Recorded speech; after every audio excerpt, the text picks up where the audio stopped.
Summa amma ba'd, muslimin yang dikasihi oleh Allah Subhanahu wa ta'ala sekalian.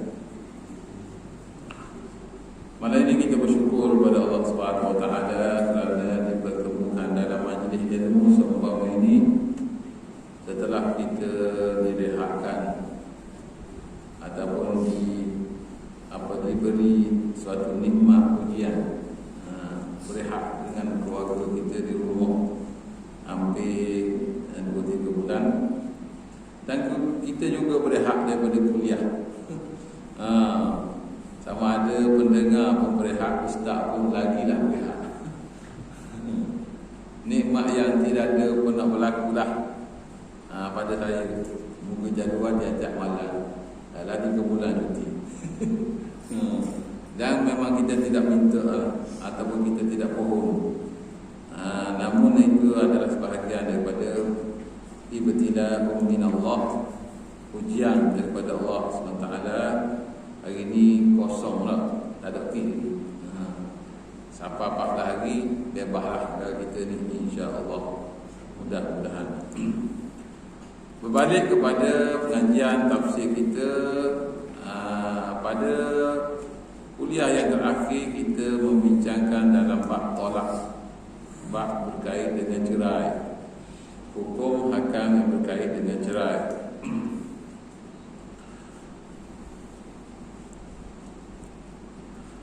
Yang pertama, hukum-hukum yang ada dalam ayat yang terdahulu, iddah wanita yang ditalak dan wanita yang hamil. Apa itu makna iddah wanita yang dicerai ataupun dalam keadaan wanita itu mengandung? Iddah dia macam mana? Bagaimanakah iddah perempuan yang dicerai, wanita yang dalam keadaan hamil ataupun perempuan yang tidak ada haid? 3 benda tu.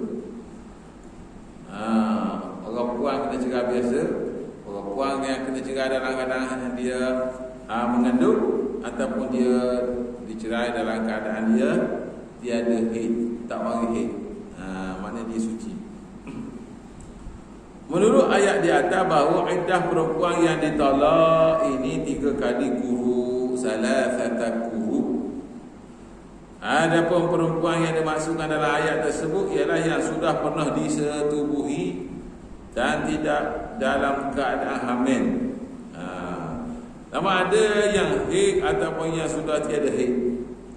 Lepas tu dalam ilmu sains dia akan temu orang perempuan yang haid tetapi dia mengandung. Dia pernah berlaku orang perempuan mengandung tapi mari haid. Ada. Adakah dia normal? Itu tidak normal lah. Maknanya dalam juta ada seorang dua. Jadi berlakunya haid itu adalah di luar biasa lah. Kadang-kadang waktu ada perempuan-perempuan yang dipanggil susah nak menentukan tarikh haid dia. Dia panggil al-mutahayyirah. Perempuan yang kehairanan. Guru saya dulu dia mengistilahkan perempuan yang bengong. Dalam kuliah tu orang perempuan ada bunyi kat belakang. Orang perempuan yang bengong. Maksud apa bengong? Kita yang sudah berumah tangga 10 tahun ni pun, mari ketika haid tak teratur, bengong selalu nak tutup tarikh.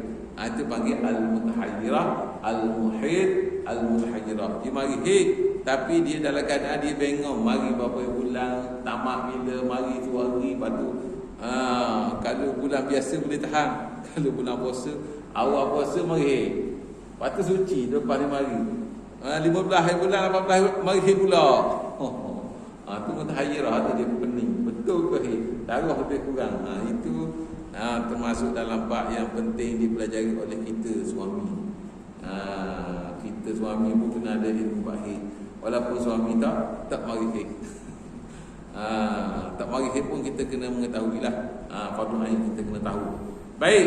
Maknanya perempuan ada 3 keadaan dia lah apabila dia dicerai. Sebab itulah perempuan yang belum pernah disetubuhi tidak ada iddahnya. Dia berkahwin kemudian terus kena cerai. Kahwin, aku nikahkan, aku terima nikah, mak saya cerai masa ni. Maka masa tu Molek ada. Mana pengantin lelaki orang lain? Beratur nunggu. Aku nikahkan orang tu. Boleh. Dia terus nikahkan orang lain. Tak ada masalah. Sani baru kena cerai. Tak ada masalah. Tiada istilah padanya iddah. Kerana dia tidak disetubuhi. Sebab itulah dalam ilmu mas kawin ataupun dipanggil mahar itu harga bagi faras. Harga bagi faras. Maknanya kemaluan orang puan tu dia berharga. Batulah dibayar akan mas kawinnya. Kasar bunyi. Itu maksudnya orang puan ni nak milik dia kena bayar mas kahwin kepadanya. Mas kahwin itu milik dia, bukan milik keluarga dia lah. Maksudnya begitu. Jadi kalau dah bersetubuh, nescaya dia dua keadaan. Sebagai contoh, dia kahwin, malam ni dia duduk sama, bersetubuh, esok kan dia cerai. Tengok keadaan pula. Okey, dia cerai dalam keadaan dia sudah disetubuh, tapi siang hari dia kahwin tapi hutang. Aku terima nikahnya, mas kahwin yang dihutang tersebut. Ayah dia pula, ya saya maknanya beri hutang pula anak dia ni nikah. Ada kat pasal gitu. Ada dalam hukum fiqh ada boleh kahwin dengan hutang mas kahwin tu boleh. Tetapi bila dia sudah bersetubuh, maka dipanggil mahar misil. Dalam kitab fiqh haji sebut mahar misil ni ialah mahar yang wajib dibayar bagi perempuan yang telah disetubuhi, yang belum dibayar akan mas kahwin dia. Maknanya dia hutang, kemudian dia mengikut nilai yang, kalau kita terdekat sekali, kalau kakak dia kahwin ke ataupun sepupu dia kahwin, tu seumpama nilai tu, maka wajib dibayar oleh lelaki itu. Ni sedap-sedap nikah hutang, lepas tu boleh nikmat, esok cerai. Tak ada. Dalam agama kata nikmat itu dibayar akan mas kahwin tadi. Hak hutang tu kena bayar. Lepas tu dia lari bodoh gitu je. Kalau amal dia ni kan, ada satu kes saya jumpa. Sambil-sambil kita menjejak kasih cari sahabat-sahabat kita hak susah carilah. Dia isteri perempuan lah. Ada anak 3 orang.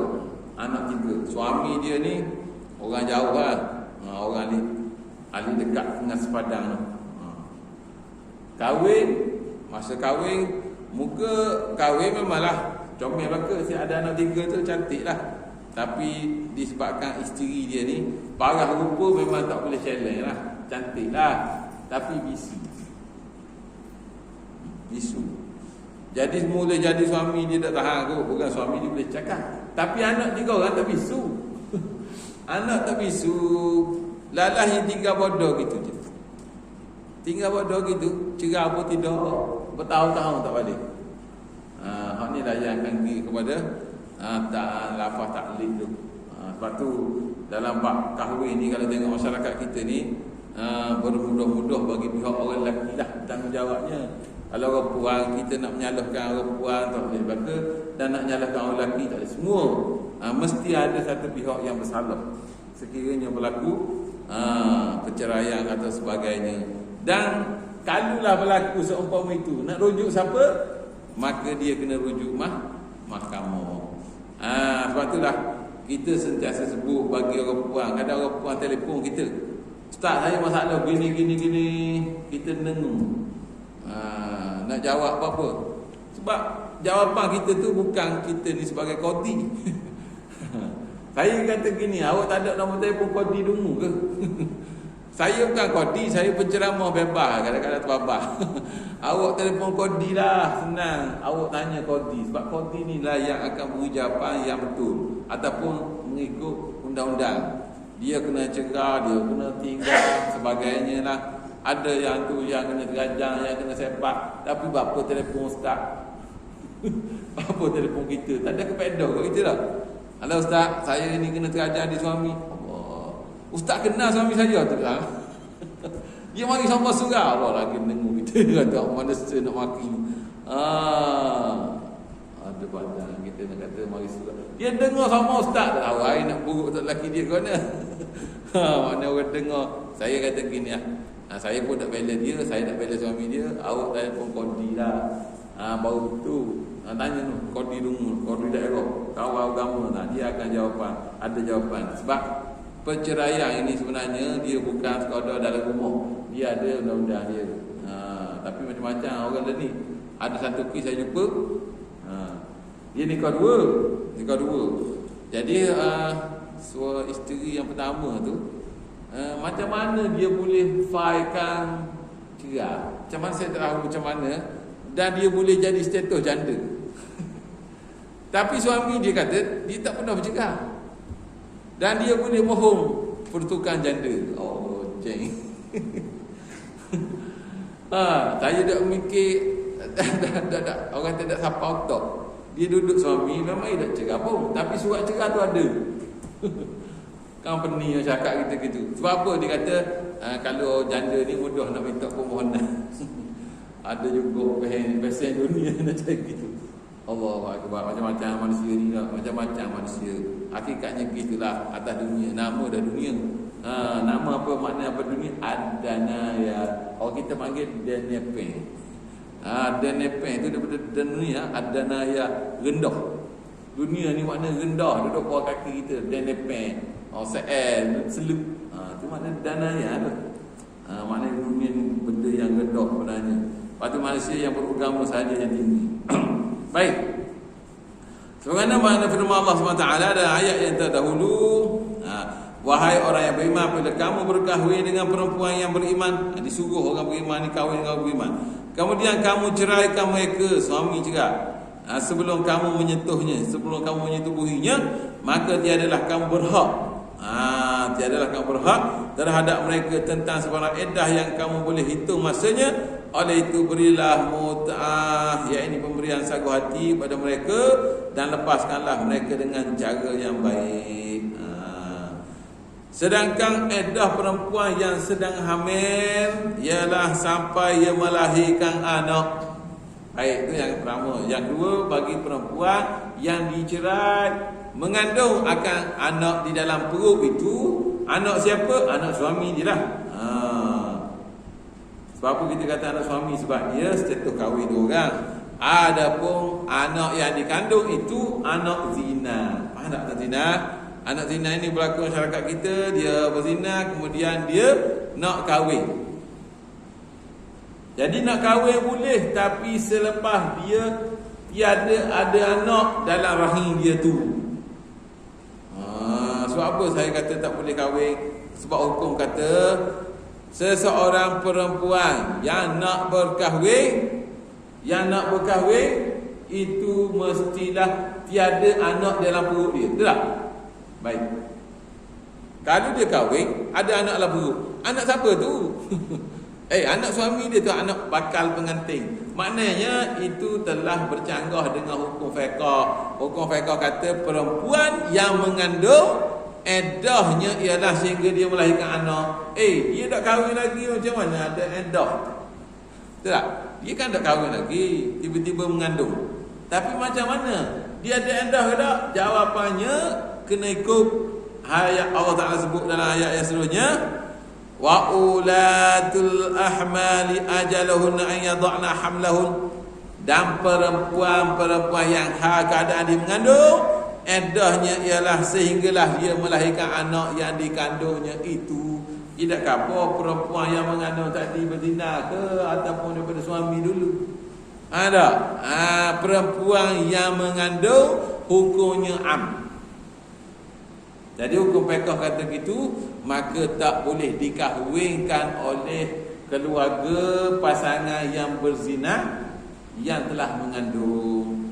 Maka dia akan bawa dosa yang sangat besar. Dosa kerana dia berzina selama perkahwinan ni. Jadi nak senyap macam mana? Senyap bab zina ni tak payah. Dia tidak ada istilah zina ni diumumkan. Tak ada. Baik, orang berzina, kemudian dia diumum di khalayak ramai dengan syarat dia ada saksi lah. Dalam undang-undang Islam kan kena undang-undang sebab ada saksi. Kalaulah dia berzina, kita tak tahu pun, tapi yang tahunya dua orang tu je. Laki dan perempuan tu je yang berzina, dan ada tahu anak dalam perut perempuan. Maka saksi tak ada, maka si ibu dan ayah dua-dua keluarga ni tak boleh salahkan anak dia tu Dan dia kata, mu gini-gini sehinggalah menyebabkan anak tu. Kita kata, kau mana pun mu kena kahwin sekarang. Sebab mu telah kandung anak ni. Jadi, lalah jadi rasa bersalah, hakikat malu kan kandung. Maka hukum fiqh tak benarkan. Jadi macam mana? Hukum fiqh kata, beranak dulu. Beranak dulu. Jadi dia mengandung, hakikat orang tahu. Tahu pun takut. Ayuh juga, ayuh. Malu solah weh. Kaki ngandung mana ayuh tak ada, tahu pun. Maka malu itu ditanggung dan tidak ada dosa. Malu kerana kita menanggung akan ngandung tu tidak ada dosa pada kita. Sebab apa? Kalau orang keji orang hina, keluarga tak ada dosa. Apa? Dosa itu hanya ada pada zina tu je. Adapun kalau dia susuk dengan kahwin, dosa besar lagi. Baik, yang dibenarkan ialah confirm tak mengandung. Cek tak ada, ambil test tak ada, masuk punya alat ambil test darah dan sebagainya. Ke dia dah zina, keluarga kata kita kahwin lah dia dua orang, confirm tak mengandung, boleh. Sah akan nikah tu, tak ada masalah. Dan agama sebenarnya tak benarkan pasangan yang berzina berkahwin sesama dia. Kalau kita baca hukum fiqh dah, orang berzina kan, apa undang-undang dia? Dia kena sebab 100 kali. Yang kedua apa dia? Kena asing jauh. Seorang duduk Terengganu, seorang duduk Sabah. Setahun. Sebab dia rindu akan dosa. Ini yang sangat bahaya. Sebab itulah maka berlaku benda dalam masyarakat kita ni. Sebagai contoh, kita kata hak terbaru kerajaan negeri asingkan dalam pewagang lelaki puan. Waktu dalam pewagang kan gelap. Jadi mari kadang dua orang, lelaki bini ke tak tahu. Jadi bila asing itu kurang sikit maksiat lah. Tapi tempat maksiat dan hati pewagang. Mana tempat maksiat ni dah hati pewagang. Rumah sewa ke dalam hotel ke memanglah. Tapi kadang kata barang yang tak boleh buat belaka jangan tinggal belaka. Kalau lah kita kata pewagang lah ni tempat orang dating dan dua orang tu tengok cerita sambil dia buat maksiat, maka kita boleh kurangkan. Depan ni kita pergi ke tempat lain pula. Slow-slow lah. Islam ni kan dalam keadaan replay. Jadi orang asing lelaki puan pun orang tengok pelik. Pelik lah kita ni. Patutnya kita bersyukurlah benda tu buat asing. Kita bersyukur sebab tu guru saya sebut dalam kelas. Masa tu kita Sanawi 4. Kita Nata dia sebut awak ni duduk dalam kelas. Kita ada 30 orang student kita, lelaki duduk depan, puan duduk belakang. Awak duduk dalam kelas ni dari segi biologi dia kata, awak nampak. Awak tarik, awak lepas, awak tarik lepas. Dengan orang puan napas belakang tu, bahaya magnet tu kau dekat sama. Dia kata molek kelas ni asing. Sebab tu sekolah asing ni sekolah yang paling berjaya. Sebagai contoh di Mesir lah, saya ambil contoh. Mesir ni diasingkan kelas lelaki dan puan. Bukan kelas asing, universiti asing. Universiti Al-Azhar lelaki nu cerok nu. Universiti Al-Azhar puan cerok ni. Memang dah jumpa.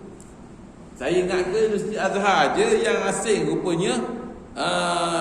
Benda sekolah Amerika Kahira.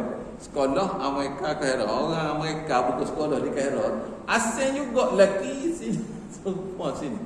Maknanya sekolah Amerika dia buka sekolah di Kahira. Dia asing belajar dia. Sekolah pengaji asing. Orang pengaji buat, tapi orang tempat kita pun nampak pelik. Sepatutnya orang Islam dia faham. Kelah ni maknanya serius lah benda ni. Kita insya-Allah lah benda tu boleh buat. Saya ingat lagi masa PAH menang 1999 tu. Masa tu saya sekolah menengah. Jadi sekolah Zainal Abidin tu antara sekolah yang mula-mula asing kelas. Okey, dekat atas satu dia kira berapa kelas? 4 kelas. Puan 2 kelas, lelaki 2 kelas. Jadi kita tengok memang benda yang baguslah. Sebab dia nak mengurangkan percampuran antara magnet positif magnet negatif. Sebab tu dah budak-budak ni begitulah. Dia kena dekat awal dia dah diberi train bahawa betapa bahayanya perzinaan tu. Baik. Jadi balik pada tajuk kita, perempuan yang mengandung maka endahnya mana tempoh dia boleh kahwin selepas dia beranak. Lepas beranak tak ada kahwin lagi, kena habis edah. Habis apa? Nifah dia pula. Habis nifas pula barulah dia boleh berkahwin. Ada perempuan, terusnya dia kata perempuan yang tiada haid atau memang telah putus haid. Orang yang habis tempoh haid dia, orang tua lah, maka eddahnya ialah 3 bulan. Ni hak bulan lah. Orang puan tak mari haid, dia tak ada haid. Ada ke orang puan tak ada haid? Ada. Sama ada dia normalnya tak pernah mari haid. Ada.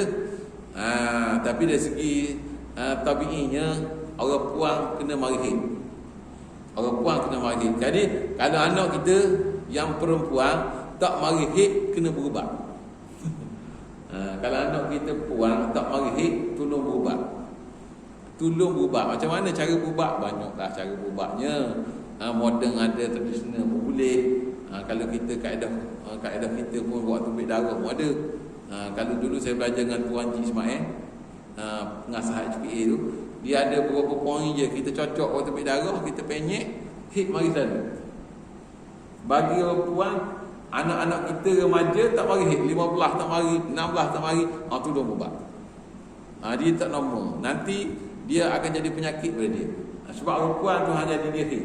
Kita harap yang normal bagi dia. Sebagaimana firman Allah SWT, dan perempuan kalangan kamu yang telah putus ini habis haid, dan jika kamu menaruh syak yang terhadap tempoh iddah mereka, maka iddahnya ialah 3 bulan. Dan demikian itu juga iddah perempuan yang tiada haid pada dia, orang puan tak pernah mari haid, maka iddahnya dikira selama 3 bulan.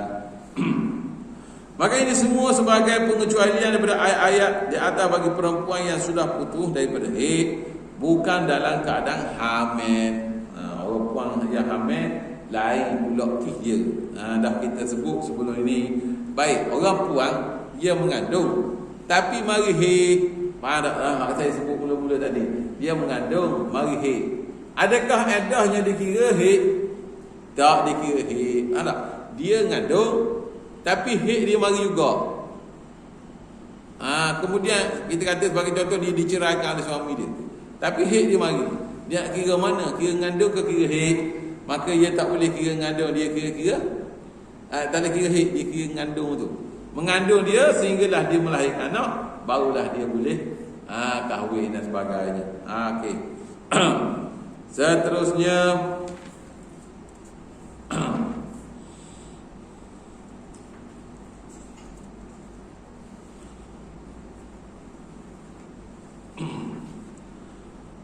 larangan merahsiakan kehamilan. Ni benda besar juga. Larangan dia tak khabar dia mengandung.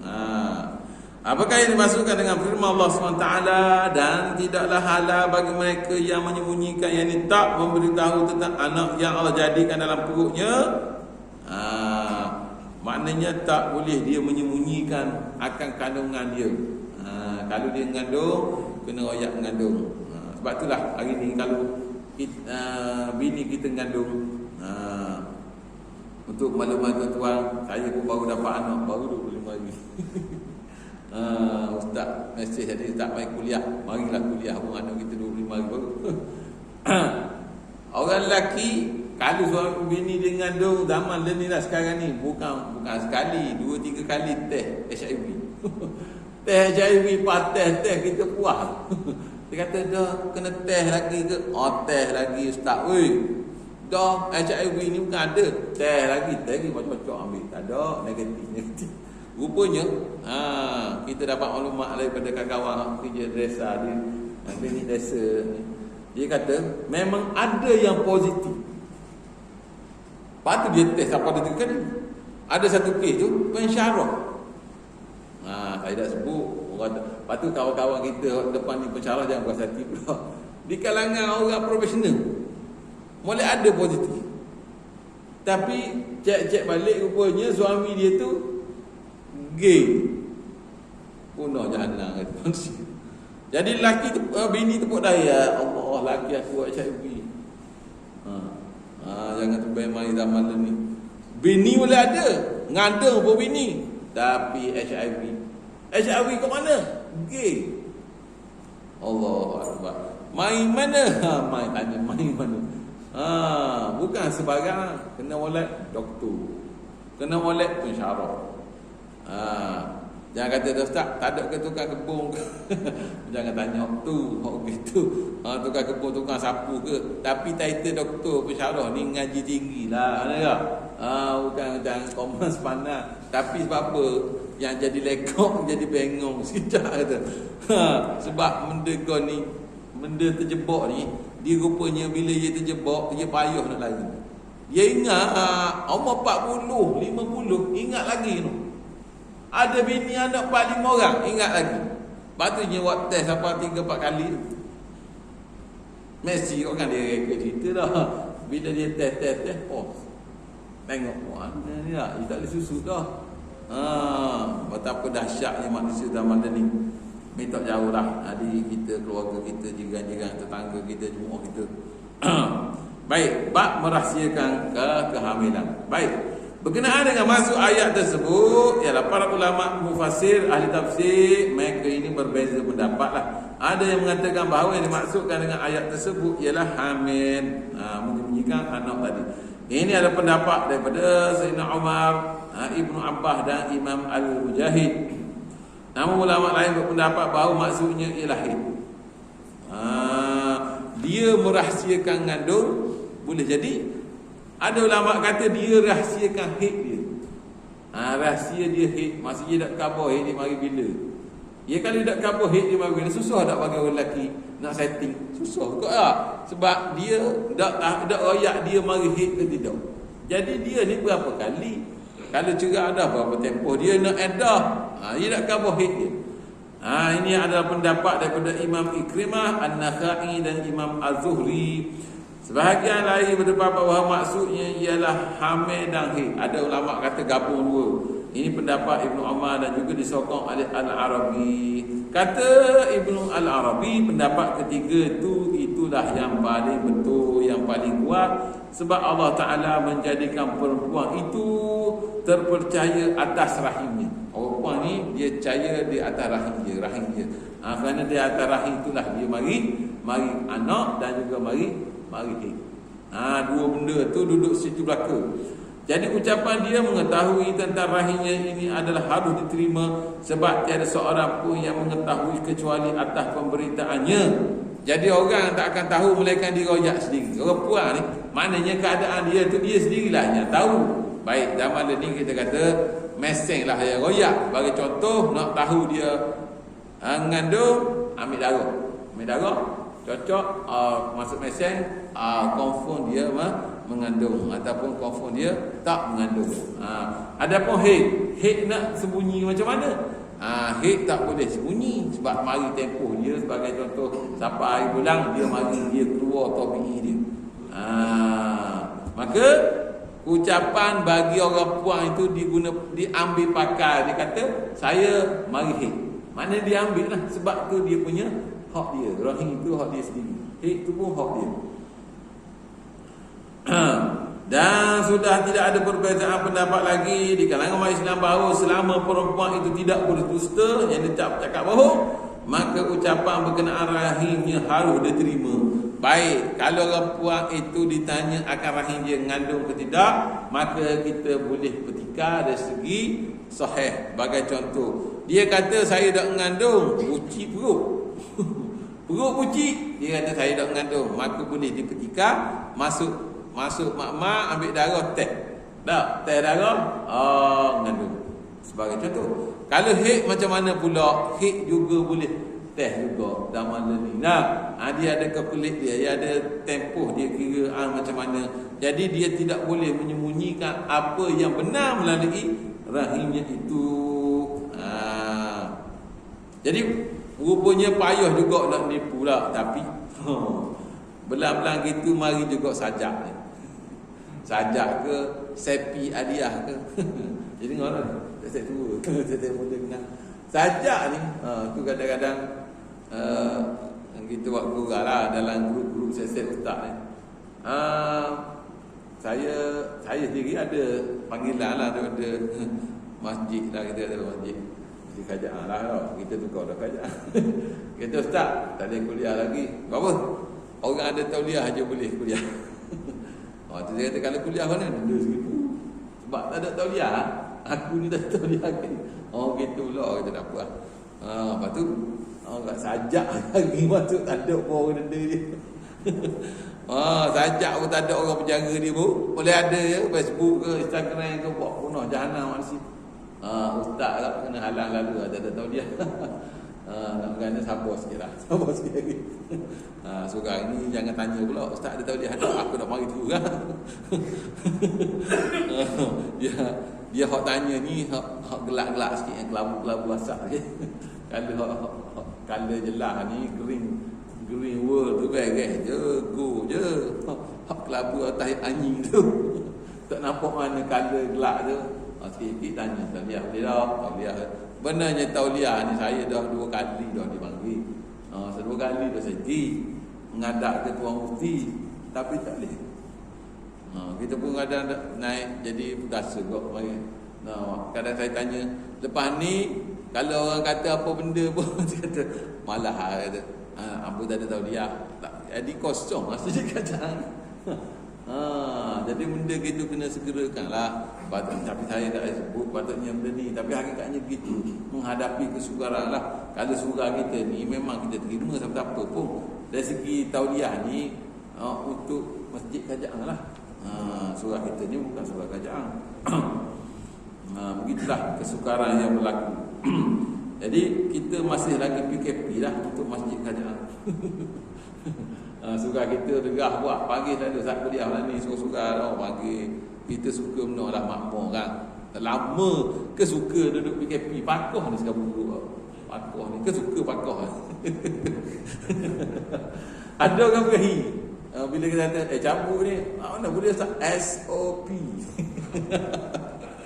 SOP Ustaz, langgarkan Allah. Kita tahu benda SOP jangan langgar. Kan saya suruh langgar. Nak ayatnya kita jadi sepit walaupun nampak luas.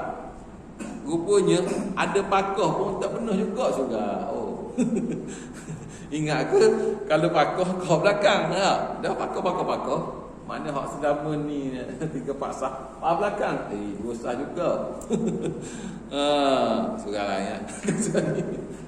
Sejak pun gitulah sama je. Ujian dah. Menteri kepada menteri agama kata tidak makmurkan masjid surah. Kena makmur. Sebab 4 bulan dah ada makmur. Orang lain tu dah makmur.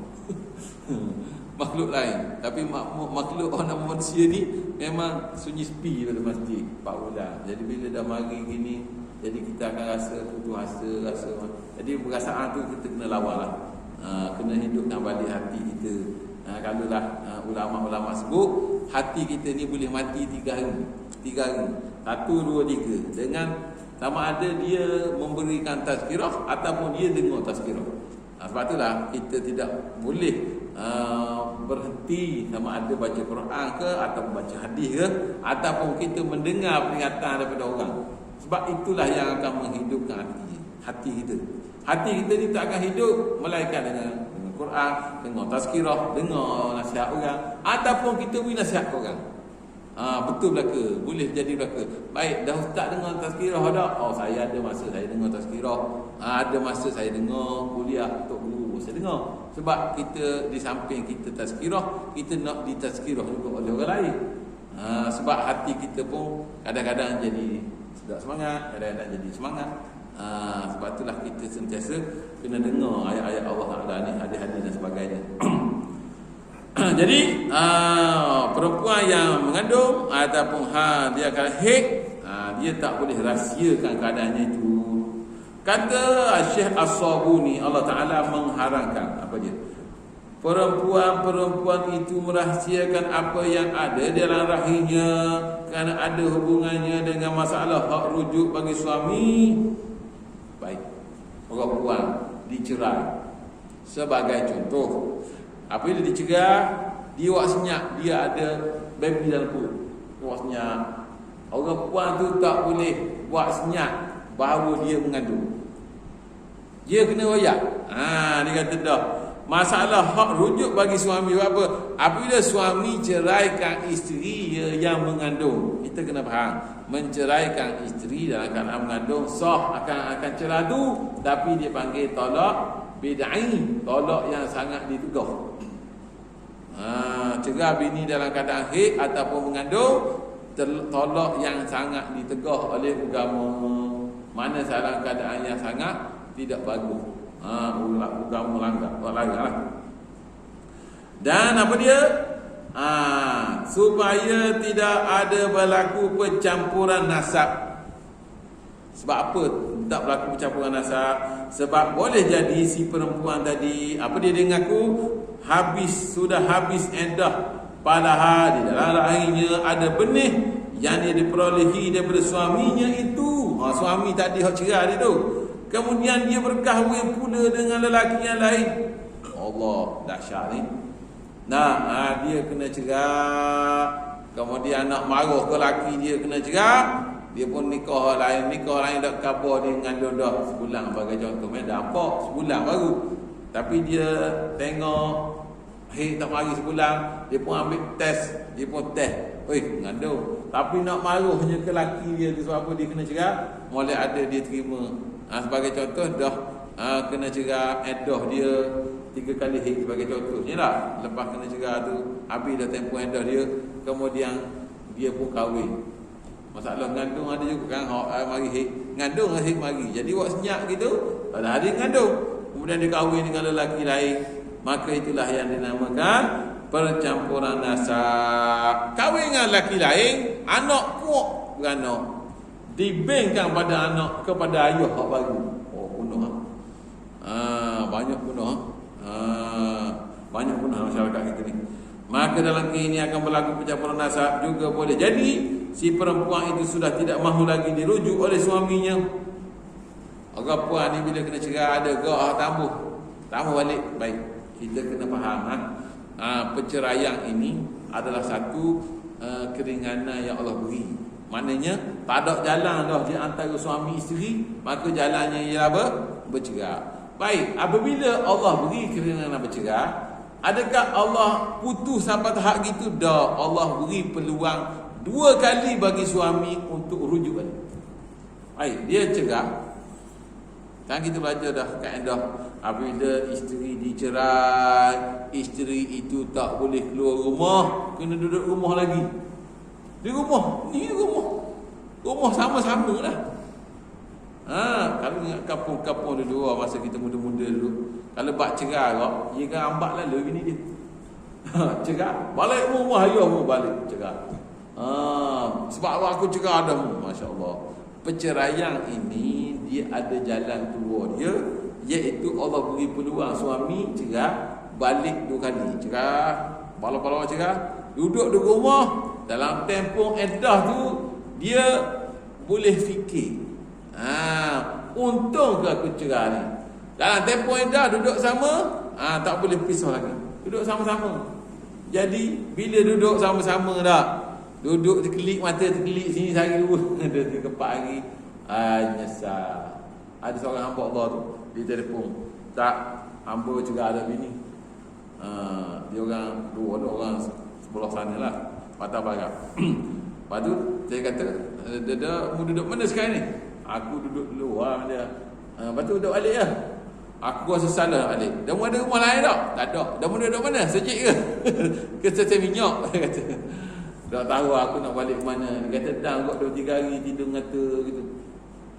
Okey, saya pun kata gililah, dia telefon dia balik. Akhir mu nak balik mana? Akhirnya nak balik rumah. Ingat ke bini tak? Ingat. Kata, nak rujuk balik tak? Nyesal tak rasa? Rasa nyesal tu. Nak rujuk balik tak? Dia nak rasa macam nak rujuk. Kata sepatutnya mu dah lagi duduk rumah. Kalau lagi kau lama kau jauh. Kau lama kau jauh, kau rasa benci lah macam-macam lah, tinggal kau tu. Kata balik rumah dulu, bukan rujuk dulu, balik dulu rumah. Balik tengok muka bini mu, tengok anak, menengu dulu. Rumah duduk mana, rumah susah sama susah, senang sama senang ni. Fikir, dengar cerita, alhamdulillah sekali tu je dia masalah. Lepas tu dia nampak? Dia berlaku kat cerai sekali, tapi Allah beri peluang suami rujuk balik dan tak ada cerai yang kedua dan sebagainya. Nampak? Itulah hikmah Allah Taala bagi kepada cerai itu hak milik suami. Kalau cerai tu hak milik isteri, padang hari-hari lah kita tak lelaki kena cerai dia ni. salah beli sikit, beli sawi putih, bang sawi hijau. Saya cerai. Salah sikit beli mi kuning, bang mi tiaw. Masa cerah. Jeng. Kita lagi gila je dah. Kata, "Aduh, awak cerah saya, awak cerah." Senyum je. Ada belaka sikit sebanyak. Awak kena dia ada mari tangan dia tu. Masa mari tangan dia tu, awak cerah saya, cerah lah, cari orang lain. Relax je kita. Ambil air kopi tu. Sebab itulah Allah Ta'ala jadikan hikmah cantik perceraian itu mutlak kuasa suami. Nanti kita dah masuk lagi bab mahkamah panjang lagi. Dia berkait dengan sebagai contoh, suami tak mau cerai bini dia, sedangkan bini tu kena katok, kena zalim, buat khianat, tak bahagia. Tapi suami kata aku tak mau cerai dia. Akhirnya dia rujuk mahkamah sebab tak tahan lah. Itu ada bab lain pula kita boleh bincang. Macam mana boleh tak isteri mohon cerai? Dia pun suami dia ni awak zalim ni, ramai ada juga okey gini. Dia kata benda, awak tidak akan masuk syurga kerana awak mohon cerai pada saya. Tak pandai. Alik dia tapi katok bini hari-hari buah. Hadis tu dia ngapa hari-hari awak tak akan masuk syurga, tidak akan berbau syurga isteri yang mohon cerai. Memang ada hadis. Ada hadis sahih tidak berbau syurga bagi perempuan yang minta cerai pada suaminya. Yang mana kena faham, Imam Nawawi kata hadis itu beri gambaran kepada seorang suami yang soleh. Soleh, sembahyang cukup, akhlak yang baik, tak ada buat maksiat, comel loteng 100% markah terbeli. Tiba-tiba dia tak ambuh dengan lelaki ni. Tapi ada juga masalah lain. Masalah batin, comel dah luar kan, batin dah luar cetong. Boleh minta mahkamah. Bagi contoh, soleh dah, sembahyang dah, tapi barang tak gerak. Tapi pergi mahkamah nak khabar mana? Tuan Hakim, saya minta maaf, dia ustaz ni mengajar sama sejik ni kita kenal. Ni saya tak boleh royak, saya PCA ke Tuan Hakim. Apa benda? Barang tak gerak. Gitu ke? Gitu. Jadi saya tak boleh kias, saya macam mana kahwin barang tak ada. Hak tu boleh minta. Jadi tak termasuk dalam hadis perempuan yang tak bau syurga dalam bab ni. Sebab apa? Lelaki bapa mu dah berubah. Soleh dah luar kan, dalam dah soleh. Boleh. Hak tu keperluan yang wajib sebagai selingan lah. Sebab tu lah orang lelaki yang ada kecil manis sawawan ni. Ada kecil manis tolong berubah awal padang muka kita kata. Bukan saya boleh ajak backing. Sebab kecil manis dia punya sarah pergi kepada bahagian tu. Tak kira umur 30 ke 40 dan akhir umur 70. Kecil manis ni ada umur 16 ada. Dia dah kahwin lagi. Gong sekira nak kahwin. Ada kecil manis dak rak. Bila dak rak macam mana nak tunaikan nafkah pada isteri. Jadi berubah. Ada kan kaedah rawatan yang boleh menyembuhkan penyakit kecil manis tu banyak. Antaranya kaedah berubah hak paling asas sekali, haramkan gula putih di rumah. Gula putih tak ada tu di rumah, insya-Allah. Gula awak comel. Gula putih tak ada, gula pun ada. Cari gula Nissan je ataupun orang gula Melaka dah. Hak tu gula original, gula daripada gula Melaka je. Gula putih tak sah, krema pemanis tak sah. Tak sah laka. Dah tak kalau gitu benda hak manisnya. Dah awak gula tinggi dah, nak manis lagi. Kalau kita cakap orang mari pegang, ustaz, saya ada belaka ni. Macam manis dah awak tinggi, saya pun tengok siang kau. Macam manis dah awak tinggi. Allah, muda-muda lagi. Jadi tolong berubah dia.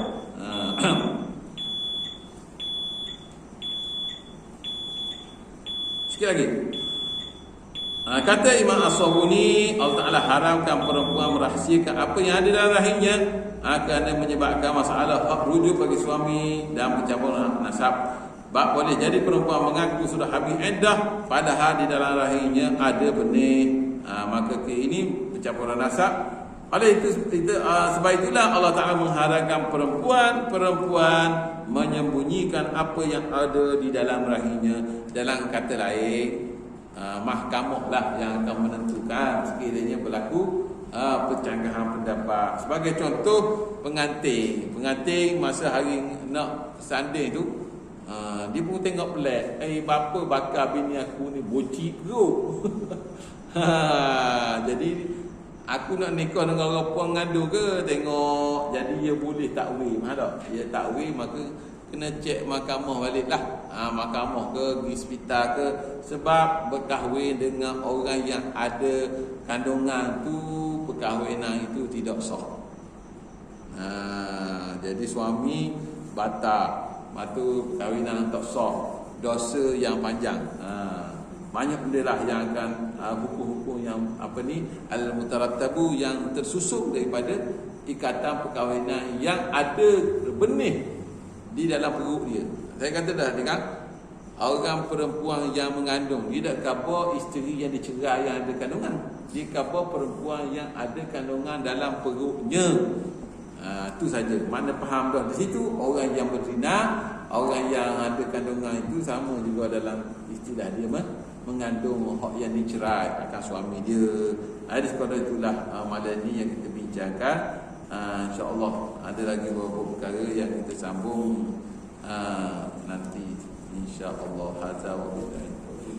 Allah fa'ana ma'alamtana wa 'allimna ma yanfa'una wa ahdina ila siratal mustaqim. Walhamdulillahi rabbil alamin. Assalamualaikum warahmatullahi wabarakatuh.